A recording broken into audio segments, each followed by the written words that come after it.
Scizor is a longtime fan favorite and my second favorite Pokemon of all time. It's got a great in-game reputation, and it lives up to it for the most part in the TCG. It inherently has such a cool design that you know whenever a new Scizor card is coming out, no matter if the card is good or not, it's still gonna have great, cool looking artwork. Speaking of which, thanks to Anave for the background artwork that you're looking at right now. The artist Instagram will be linked down in the description, so go check it out. So let's get into the TCG history of Scizor, starting with its debut in Neo Discovery. This is one that doesn't get mentioned a lot. False Swipe would have been a lot better if there was something in format that could have paired well with it. You don't have your Jungle Mr. Mimes that could do like a 1-2 punch combo like the Medicaid decks did. And Double Claw is too reliant on coin flips for the amount of energy cost. There's actually a printing error here. That should say 20 times because it's going to be 20 times damage for each coin you flip. And that's an error on both the Japanese and the English versions of the card. It wasn't fixed in translation at all. So let's move on to the Black Star promo Scizor that actually started out as a CoroCoro promo and then was later released as a League promo in 2001. Despite having less HP, this one is definitely better than that Discovery Scizor, mainly because Metal Pinsir can potentially deal infinite damage. Realistically, you're only looking at probably 30 or 40 damage every time you use it, but you can get it off on turn 2 and utilize special metals so that you can make Scizor a little bulkier, harder to damage. But as a whole, it's completely outclassed both as a Steel-type Pokemon, as an attacker, and as a Stage 1 Pokemon by Steelix, so there's really no scenario worth using Scizor over Steelix unless you're just really good at hitting coin flips. Plus, they stuck the card artwork with this really stupid background that really detracts from how cool the actual foreground artwork here is, so that kind of bugs me. All through the Rocket On format and well into the Neo On format, Steel types were pretty dominant. Steelix by itself was a huge powerhouse. You had rogue decks like Rapid Spread Fortress, and with Neo Destiny, Scizor finally got itself an archetype. Now, it was technically Nok Lock, and you can pair Noctowl with a lot of other stuff, but it paired incredibly well with Dark Scizor. You could use Noctowl's Glaring Gaze to look at your opponent's hand and potentially remove any trainers that may be problematic to the deck, like your Balloon Berries or Double Gust or Switch. And if they have any remaining trainers that you do want to get rid of after you've looked at their hand and gotten rid of 1 or 2, depending on how many Noctowls you had on the bench, you could use Dark Scizor's Threaten to potentially look at their hand again and get rid of another trainer.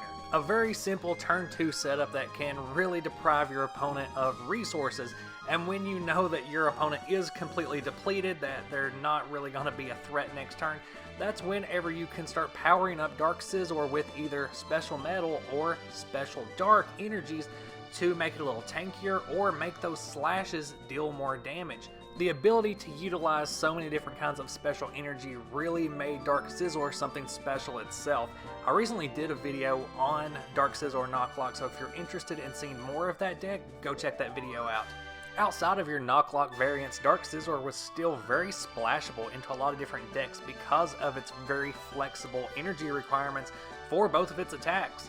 And then Aquapolis steps in and just starts smacking asses. Steel types were still very strong in the metagame. Scizor's got a pretty solid 80 HP, it's got a Poke Body that is already a pretty good counter to Cross Poison Crobat and to Speed Drill variants. And then let's look at Snatch for 2 energy, one of which being Metal, which is going to help bulk Scizor up even more. You can pull an undamaged Pokemon off the bench into the active position and then deal 20 damage to it. So you're getting a Gust of Wind and 20 damage for 2 energy, and you can also do this to baby Pokemon without having to flip a coin because you've already initiated the attack whenever the bench switch happens. You don't have to flip a coin when the baby Pokemon becomes active, so you're dealing a free 20 damage to a Pokemon that only has 30 HP. But the big gun, the main draw, Heavy Metal, the reason that people use this card, the reason it was such an archetype, is because you could deal between 30 and 90 damage off of 3 energy, and the whole point of this deck was to load all 3 of those energy as special metals so that all incoming damage on Scizor is gonna be reduced by 30, and at the same time that's also powering up heavy metal to its maximum potential. And normally it would be difficult and problematic to load 3 special metal energy onto a Pokemon since a deck can only run 4. However, Aquapolis had another godsend in Furret. Furret's Scavenger Hunt gave you a very efficient way to get special energy cards straight out of your deck and load them onto Pokemon very easily. And with cards like Power Charge, you could easily get them out of the discard as well, so it became very easy to power up the Scizor with special metal energies and deal huge amounts of damage while also transforming Scizor into a tank. Because of this, Jason Klaczynski famously won the World Championship at Gen Con 2003 with a Scizor Muck Furret deck, basically capping off the entire Wizards of the Coast era of the TCG with a Scizor deck on top. If you want to learn more about the SMF deck, I actually have 2 versions on the channel. Just go check those out in the Neo On playlist. Moving right along, we have the Japanese exclusive Bugsy's Scizor from the Versus series, which has some incredible holofoil work on it, right down to the dark red outlines around Scizor and that bursting star background. Chef's kiss. And it's a decent card for a basic Pokemon since this Scizor can utilize those special metal energies, get a little bit bulkier, and deal some decent damage for low energy. I am surprised that this Scizor is a Steel type since it is associated with Bugsy. You would think that they would have made it Grass type to reflect its bug typing for the Bug Gym, but I don't know, it's actually a more usable card because it is a Steel type. Speaking of the Versus series, this next Scizor actually wasn't Japanese exclusive. Rocket Scizor is one of only 2 Versus series cards that was ever printed in English, and it was printed as a best of game promo. And the best of game promos were a very weird release that happened at the very end of the Wizards of the Coast era. I've got an entire video focused just on the best of game promos if you're interested. The card itself is decent, just not great. It's really more of a trivia card because it is such an anomaly. Not only is it one of the 2 Versus cards ever printed in English, but it's the only evolved Pokemon to ever be printed as a basic Pokemon by Wizards of the Coast. And that's pretty typical for the Versus series, but Wizards of the Coast never got their hands on that full set. Wizards of the Coast also issued a pretty strange ruling about Rocket Scyther, saying that you could use it as an evolution card if you wanted to, and have it evolve from Rocket Scyther that was printed in Gym Heroes, kind of in the same way that the baby Pokemon Elekid can evolve into the basic Pokemon Electabuzz, except in this case there's no baby Pokemon thing going on. It's very strange. But Wizards really did not care at the time. They had already lost the license, Pokemon was gone to them, and this Scizor was actually one of the last cards printed by Wizards of the Coast. And it was followed by another great trivia card in Rocket's Scizor EX. Its Pokebody Dual Armor lets it take full advantage of special metal energies even though the card itself is not Steel type. But Rocket Scizor EX is most notable for being the first card to ever evolve from an EX Pokemon, and it is the only card to ever see print that requires it. Rocket Scizor EX can only evolve from Rocket's Scyther EX. It can't evolve from a regular Scyther. It can't even evolve from Scyther EX from Ruby and Sapphire. It has to be Rocket Scyther EX. The Scizor card itself is unsurprisingly pretty great. It can attack for 50 damage off of 3 colorless energy, meaning that it's splashable. But Rotating Claws also lets you discard an energy and attach another energy to it, letting you take full advantage of dual armor, so you can go between those special darks, those special metals, depending on which one you need in whatever situation you're in, plus any other type of special energy card, which makes this a very versatile card in whatever deck it was in. And now we start getting into peak Scizor because holy shit, this Scizor EX card is incredible.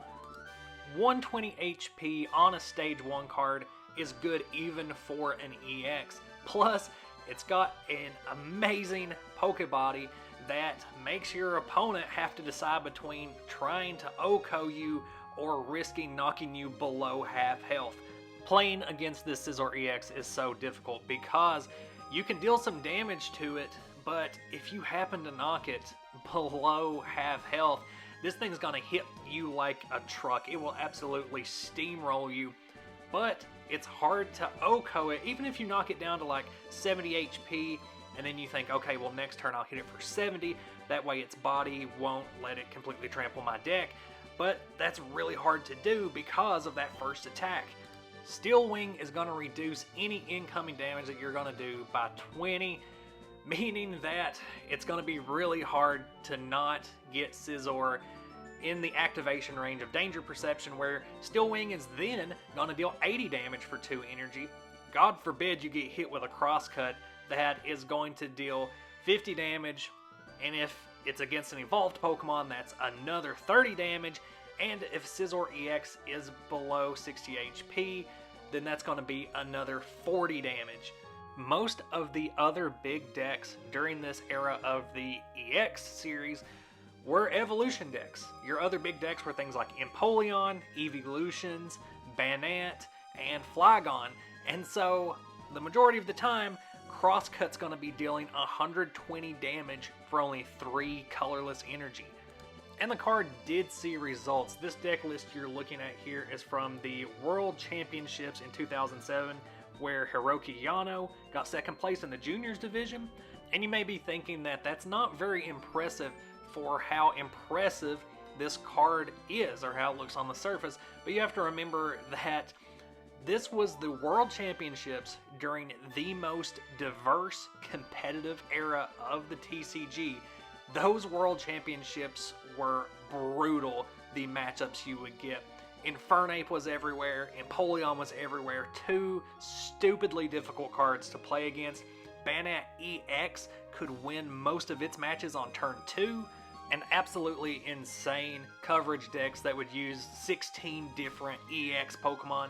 And so for Scizor EX to still thrive as a top deck amongst all the powerhouses of the Delta Species era of EX cards, that says a lot. And just for Scizor EX to stand out amongst Unseen Forces cards, because Unseen Forces is maybe one of the best sets ever released. So many good cards in that set. So let's jump ahead maybe 9 months into the future after the 2007 World Championships, as we're approaching the 2008 World Championships. Now at this time there is one deck that is completely dominating the format, and that is Psychic Lock. Everybody called it Plox. Psychic Lock could deal some hefty damage and also shut down your opponent's ability to use Pokemon powers. And if they tried to work around their loss of Pokemon powers by using supporter cards, then Gardevoir would use those supporters against the person that played them by using the Telepath power. Gallade could basically 1-2 punch any Pokemon that didn't have a Pokemon power, including Blissey, which was another big archetype at the time. And then most decks ran a copy of Gardevoir level X, which was just insanely powerful with what it could do for 2 energy with Bring Down. There was a new Scyther around at the time from Majestic Dawn, but it didn't really get very much attention. It was a pretty good card, you know, you could deal some decent damage for low energy. X-Scizor wasn't as good, but no one really talked about this card until the National Championships in 2008. That's when Scizor showed up with his buddy Toxicroak and became one of the biggest rogue decks of all time. Made a huge splash. Toxicroak alone could easily deal with Plox. Paralyzed Poison would deal 50 damage to a Gallade or a Gardevoir, and you were guaranteed to put a special condition on them, which would shut down Gardevoir's Pokemon power. Meaning that you could use whatever supporter cards you wanted freely without having to worry about those effects being turned back on you by Gardevoir. And this is for only 1 Psychic Energy.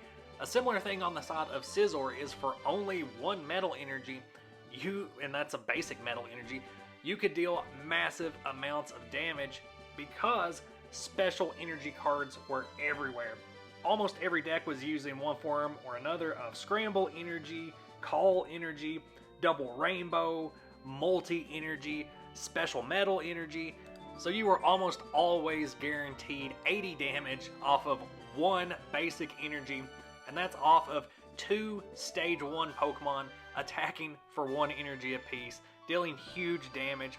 most decks needed at least 2 or 3 energy to get fully set up, so Toxicroak Scizor was able to dominate that national championships with speed advantage basically.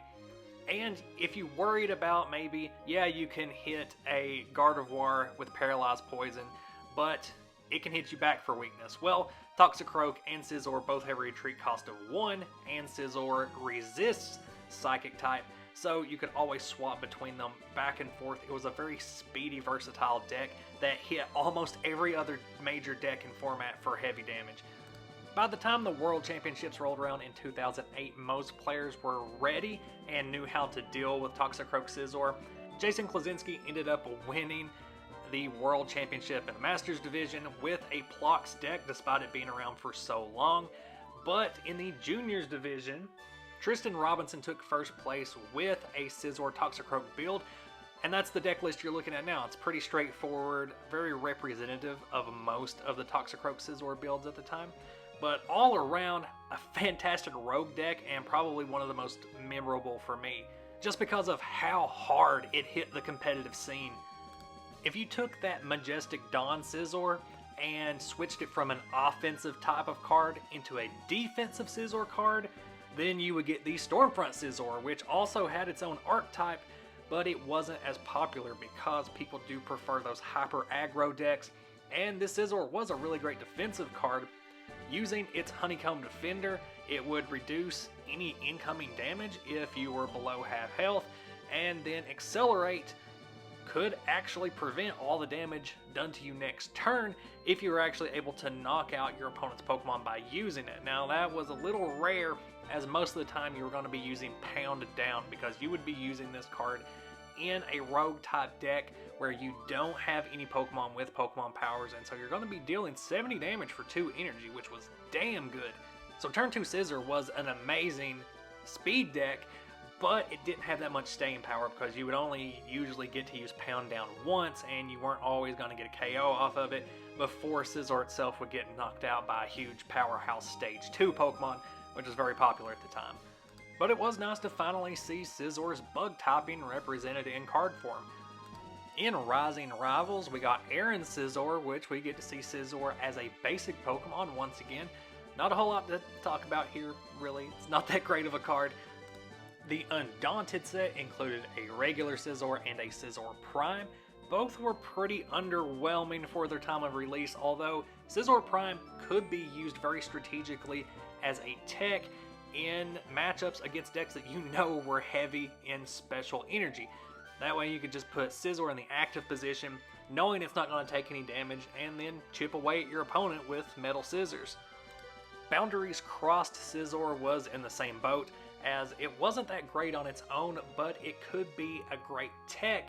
If you know that your opponent's going to be using a lot of EX Pokemon, you could use the Scizor to basically just attack with Steel Slash, leave it in the active position knowing that your opponent won't be able to damage it, and just chip away at their EX Pokemon using Steel Slash over and over again. It was a great splashable card because you could use Steel Slash for 2 of any energy. During the X and Y era, I can't really speak for face-to-face competitive play, but I can say that on Pokemon TCGO, this thing was everywhere. This is Scizor EX from Breakpoint, and Metal decks were huge then. Metal decks and Dark decks were pretty much every single matchup you would get, and Scizor EX was probably one of the hardest Steel types to deal with because of Gale Thrust. Your opponent would set up Scizor EX on your bench, and then on turn 2, they would retreat into Scizor EX and hit you for 110 damage on turn 2. So if you didn't have your own EX Pokemon in the active position, you were more than likely going to get knocked out no matter what. And even if your opponent had to start the game with Scizor EX, they were still going to be able to attack you for 20 damage on their first attacking turn with Steel Wing, which in turn is going to make it harder for you to deal damage to them next turn. Overall, a very strategic, very fast, hard-hitting card. So why not just attach a Scizor Spirit Link on there and Mega Evolve that bad boy? That way you're getting more HP and you're dealing even more damage for only 2 energy, this time more consistently, plus you get a little bit of disruption added in there where you can discard a special energy card or a stadium that's in play. This is one of the only Mega Pokemon I can remember running into in online play. Most other ones were just too inconvenient, or their base forms were better than the Mega form. Most of the time people would only Mega Evolve just for the added HP, but in Scizor's case, when that thing Mega Evolved, you know you were about to get steamrolled. In Celestial Storm, we got Scizor GX, and this card should look very familiar to you. The artwork, the ability, the attacks. It's basically a direct reprint of that legendary Unseen Forces Scizor EX, but with some minor tweaks for updated play. Much like its EX counterpart, Scizor GX is a damn good card, but the talking point for Scizor GX is that the Pokemon Company realized that by doing this homage, they were going to appeal to longtime collectors, longtime competitive players, and so of course they reprinted this card in 3 different colors. Lost Thunder Scizor maintains the tradition of decreasing incoming damage while also punishing your opponent for attaching special energy cards, and because of that, Scizor didn't really have its own archetype, but it did make a great rogue card, or even maybe a tech card for any other deck if you know that your opponent's going to be using a lot of special energy cards. And the Rebel Clash Scizor continues the tradition of Scizor being absolutely devastating on turn 2, as you can evolve into Scizor and for 1 metal energy, deal 120 damage to your opponent's Pokemon. Now, if they're running an EX deck, that's a decent chunk on them, but it's not going to knock them out. But if your opponent's running any type of non-EX evolution deck, then you're going to be able to get the knockout for sure. And that brings us up to the most current Scizor card, which is Scizor V from Darkness Ablaze. And for a basic Pokemon, 210 HP is pretty good for the modern era. Hack Off is a pretty good attack, even though Slashing Claw isn't. But VMax this thing, and suddenly we're looking at 320 HP on what is essentially a Stage 1 Pokemon. Hard Scissors is going to be dealing 90 damage and also reducing incoming damage on your next turn, which continues that trend for Scizor cards. And then if you want to load on the extra energy, you can do Max Steel Spike to hit for 190, which is a pretty good chunk, especially against other V cards or VMax cards. What it comes down to though is it worth losing half of your prize cards, 3 prize cards, if this gets knocked out? For me, I don't think it's really worth that gamble. I think there are probably much better VMax cards, and I'm not completely up to date on the current competitive scene, so someone will have to let me know down in the comments that is caught up. Is Scizor VMax a potential card to see at tournaments? Or is it much better to just run a tag team card or some other VMax card? Let me know down in those comments. Also be sure to let me know what other Pokemon cards you want to see a TCG history for, and let me know if you know of any Scizor cards that I missed, like this McDonald's promo Scizor that I didn't talk about at all. And once again, a huge thank you to Anave for doing the background art for my recent TCG history videos. If you like Anave's artwork, go check out their page. I'll put the link to the Instagram down there in the description. You'll see an amazing piece of some snoms eating a cake that just makes me smile thinking about it. You'll also find links to all of my social media down in that description, so check those out too if you're interested. And until next video, bye.